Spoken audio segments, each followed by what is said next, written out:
With President Trump taking direct aim at our economy, his goal is to take every single business out of our country, out of our province, and bring it down to the U.S.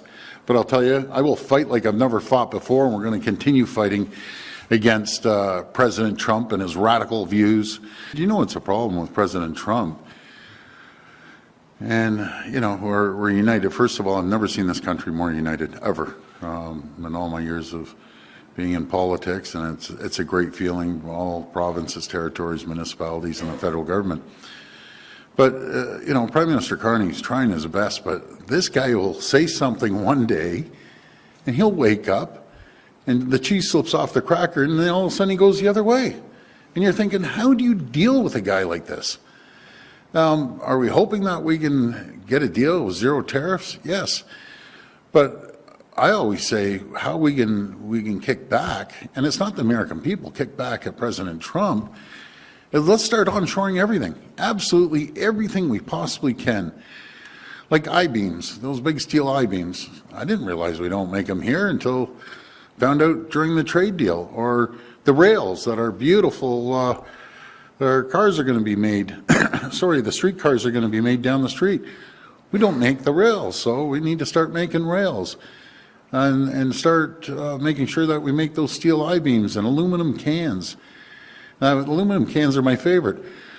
The Coke, the Pepsis, all the other beverages, the Molsons, the Labatt's, the craft brewers, we're the kings of aluminum in Quebec. They ship the aluminum down, 25% tariff. They get printed and formed, 25% back tariffs.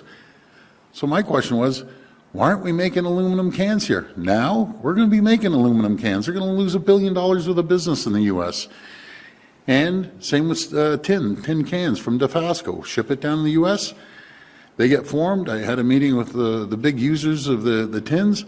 Now we're bringing a line up here. And they're going to be losing out on about 1.3 billion cans just on the tin cans. But we can build anything here. We're an economic powerhouse. You know, folks, we don't have to take a back seat to anyone in the world, and we sure the heck don't have to take a back seat to President Trump. He needs to remember, yes, they're our number one customer, but we're their number one customer. You hear about all these deals he's making, and they're good countries, Japan and Korea. But I'll give you an example. With Japan, he said he made this beautiful deal and everything, and God bless him.